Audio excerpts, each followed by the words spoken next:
we have to construct a truth table for compound statement. Because we have here two simple statements, P and Q, so we start with a standard form that has 2 to second is equal 4 rows.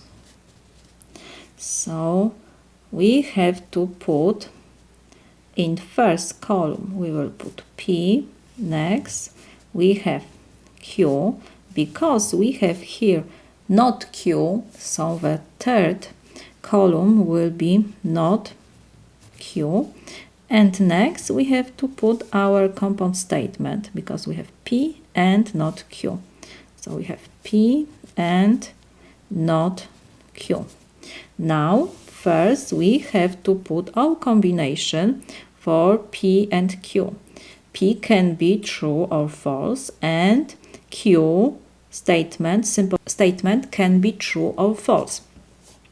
In some book you can have for true symbol T or 1, and for false you can have capital letter F or 0. You can use T, F or 1, 0. I will use 1 and 0. So when P is 1, it means true, Q can be 1. When P is 1, Q can be false, so it's 0. And now when P is false, Q can be false. And when P is false, Q can be true, so this is 1. So now we have not Q. When we have 1, so negation of 1 is 0. Negation of 0 is 1, negation of 0 is 1, and negation of 1 is 0. Next, in the last column, we have P and not Q. When we have symbol and, it means we have here conjunction. So we know that conjunction is true only when both statements are true. Simple statements. P, in first row we have P is true and not Q is 0.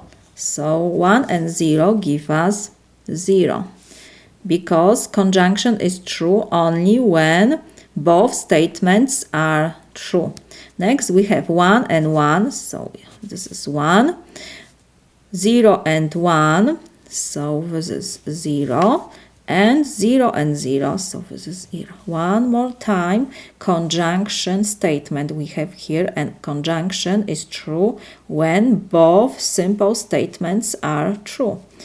So that's why we got something like this. This is my solution.